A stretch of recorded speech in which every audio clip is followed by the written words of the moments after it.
प्रेम सत्य त्याग अहिंसा, प्रेम सत्य त्याग अहिंसा से बस अपना इतना ही नाता है।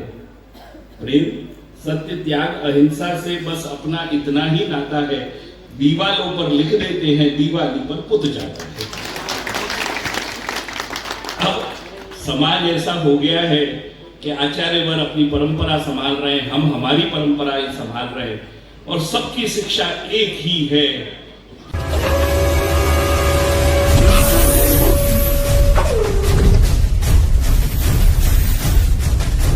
यही स्थल है और प्रभु ने कृपा करके प्रमाण देने के रूप में कि ये महारास स्थली है। तो मेरे कामा वाले जानते हैं कि चरण पाणी साक्षात महारास स्थली का स्थल, यहाँ प्रभु 15 दिन आप विराजे, आपने वेणुनाद किया और जो ये महाराज का स्वरूप है वो यहाँ प्रकट किया।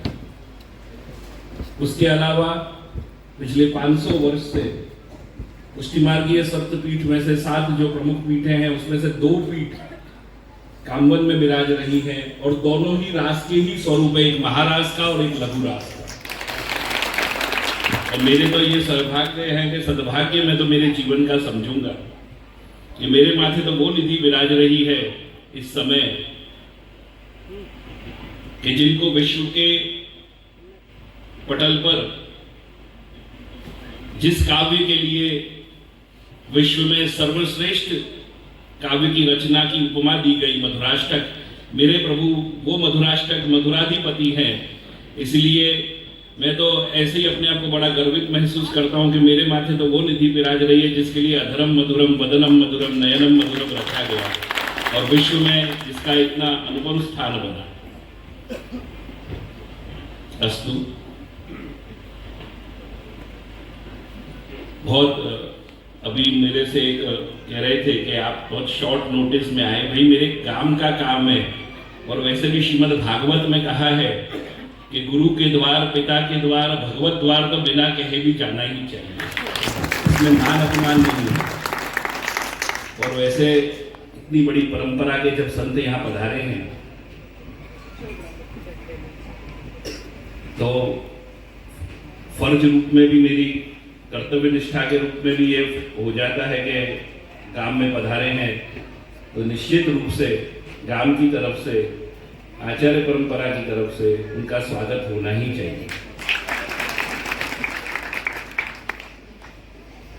जैन परंपरा के जो लक्षण हैं या उनकी शिक्षाएं हैं, और वैसे तो सनातन हिंदू धर्म की भी एक ही शिक्षाएं ही है कि सत्य बोलो, प्रेम से रहो, अहिंसा से रहो। लेकिन मैंने 10-1 वर्ष पूर्व एक चीज लिख दी थी, अब आपको पसंद आए तो ठीक है, नहीं पसंद आए तो चला लीजिएगा। प्रेम सत्य त्याग अहिंसा, प्रेम सत्य त्याग अहिंसा से बस अपना इतना ही नाता है। प्रेम सत्य त्याग अहिंसा से बस अपना इतना ही नाता है। दीवालों पर लिख देते हैं, दीवाली पर पुत जाता है। अब समाज ऐसा हो गया है कि आचार्यवर अपनी परंपरा संभाल रहे हैं, हम हमारी परंपरा ही संभाल रहे हैं, और सबकी शिक्षा एक ही है कि सत्यवादी बनो, ईमानदारी से रहो, जीवन में किसी को दुख ना हो।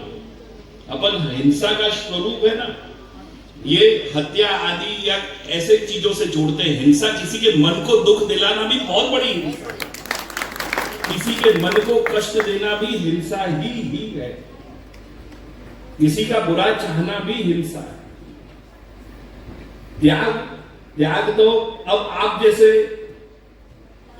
के लिए ही हम तो वापस जीवन में इसका ही उदाहरण दे सकते हैं, आप त्यागी, बाकी त्याग रहा कहां है? और त्याग जीवन में होना ही चाहिए। वही हमारे अहंकार जो हमारे अंदर भरा पड़ा है, वो त्याग हमें अहंकार से मुक्ति दिलाता है कि मेरे पास है और मैं छोड़ दूं, उसका नाम त्याग है। जिसके पास कुछ नहीं है वो क्या छोड़ेगा? और जैन धर्म में तो मैंने ये देखा है, क्योंकि मैं गुजरात भी काफी रहा हूं, बड़ा हुआ हूं, तो मैंने देखा है कि आपके संप्रदाय में एक विलक्षणता है कि छोटी छोटी उम्र में बड़े बड़े घर के रईस त्याग करते, तो मैं उसी को ही असली त्याग करता हूं कि सांसारिक मोह माया से त्याग करता, लेकिन मानवता से नहीं। ये सर्वोपरि बात है। और जैन संप्रदाय ने तो अपना इतना दुनिया में वर्चस्व बनाया है कि आज एरोप्लेन में उड़ो ना तो वो पूछने आती है, जैसे हम तो तिलक लगा के चलते हैं, तो ठाकुर धोती बंडी पहन के फ्लाइट में उड़ रहे हैं, तो हमसे पूछते हैं कि आप जैन फूड खाओगे क्या।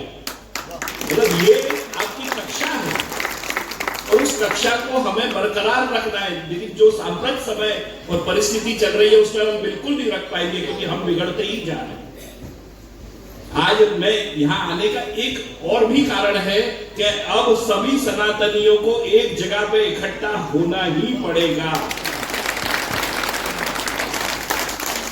हम हमारी बहू बेटियों को बाहर लुटते नहीं देख सकते।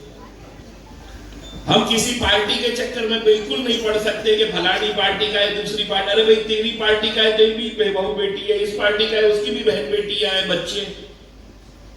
इससे बढ़ के हमें चलना पड़ेगा, और वो धर्म ही एक ऐसी व्यवस्था है कि हमें उस रास्ते पे सीधा ले जा सकता।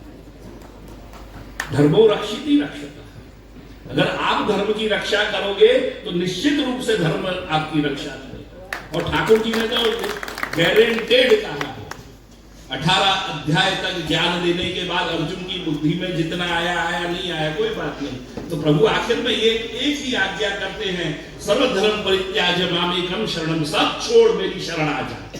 जब हम शरणागत हो जाते हैं ना, तो फिर प्रभु अपने आप टेक ओवर कर लेते हैं। शरणागति होनी, जैसे आप सब जैन संप्रदाय के हैं तो आप महावीर में शरणागति करिए, क्योंकि वो अपने माँ बाप हैं, वो अपने ईश्वर है, वो अपने भगवान है, वो उनको मालूम ही है कि हमें क्या देना है। और रख के करो भी कि क्या, मैं भी ये भी सोचता हूं कई कई वक्त कि आपके पास बहुत कुछ है और भोग नहीं पाते, तो ऐसे जीवन का अर्थ क्या। बहुत कुछ आपके पास, कोई कमी नहीं है। और कोरोना ने तो, मैं तो कई वक्त इंग्लिश में एक वाक्य है, मैं बोलता हूं कि कोरोना है ना ब्लेसिंग इन डिस्गाइज है, अंधेरे में आशीर्वाद प्राप्त हो गया। क्यों? कि कोरोना ने हमको ये सिखा दिया कि किसी भी क्षण हमारा दूसरे को तो आज है कल नहीं है। इसीलिए ये आज एकदम धार्मिक पर्यटन भारतवर्ष में बढ़ा है ना, उसके पीछे ये भी है कि कल मैं मर गया तो कौन मजा लेगा, तो मैं ही ले लूं। ये ब्रजमंडल में आप लाखों करोड़ों लोग देख रहे हो, वो डर के मारे आए हैं। फिर ठीक है, फिर जैसे डर के बाद प्रीति बढ़ती जाती है, फिर वो स्थान से प्रेम बढ़ता जाता है, तो निश्चित रूप से एक दो वक्त ऐसे चक्कर लगाएंगे तो प्रभु कृपा से पुनः वो भगवान के प्रेम में जुड़ते चले जाएंगे। तो मेरा आप सबसे इतना ही आग्रह है कि समय को पहचानिए। और मैं तो यहाँ क्योंकि कामा का ही हूँ, और मेरे लोगों को, उसमें मेरे प्रिय रिंकू जी हैं मोबाइल वाले, तो उनकी मैं देखता रहता हूँ कि वो निरंतर कोशिश में रहते हैं कि बच्चों के अंदर संस्कार आए। वो बच्चों में क्यों संस्कार लाना चाहते हैं? वो बच्चों में इसलिए संस्कार लाना चाहते हैं कि आप वृद्धाश्रम नहीं जाना। जो बच्चों में संस्कार होंगे तो वो माँ बाप के प्रति आग्रह रखेंगे, प्रेम रखेंगे, आसक्ति रखेंगे। क्योंकि आज के माँ बाप का मात्र और मात्र एक ही कार्य रह गया है कि अंग्रेजी पढ़ाओ और एक बिजनेसमैन बनाओ। अरे बिजनेसमैन बने कि नहीं बने, अच्छा इंसान बनाओ, धार्मिक बनाओ, धर्म से जोड़ो उसको, इसकी जरूरत है। मैं छोटा था तब मुझे ख्याल है, ठीक है, अभी थोड़े दिनों में मैं देख रहा हूं कि मंदिरों में युवा पीढ़ी अच्छी तरह आने लग गई है, खूब अच्छा, तो एक खुशी होती है। क्यों? कि अभी से जुड़ोगे तो भावी भविष्य सिक्योर हो जाएगा। इसकी बहुत जरूरत है। धर्म में बच्चों को छोटी सी उम्र में, साइकोलॉजी भी कहती है कि 89% of the total knowledge is gain within the age of 7। 89% जीवन का जो ज्ञान है वो 7 वर्ष के अंदर आता है, और remaining 11% is gain through the life time, और बाकी का 11% पूरी जिंदगी में कमाते हैं। जो 89% हमें कमाना है, अभी से ही गीता पढ़ाओ, जैन धर्म पढ़ाओ, धर्म में लाओ, छोटी सी उम्र में आप तैयारी कर दो। और आप सबको भी मालूम होगा कि बचपन में हनुमान चालीसा सीखी होगी, कि आपके धर्म की आपने किताब पढ़ी होगी, वो आज तक याद है, और उसके बाद याद नहीं रहती, क्योंकि फिर नॉन तेल लकड़ी उमरिया घट रही है। तीन चीज याद रही, नौन तेल लकड़ी, फिर जीवन उसी में चला जाता। और मैं तो इसीलिए इस बात को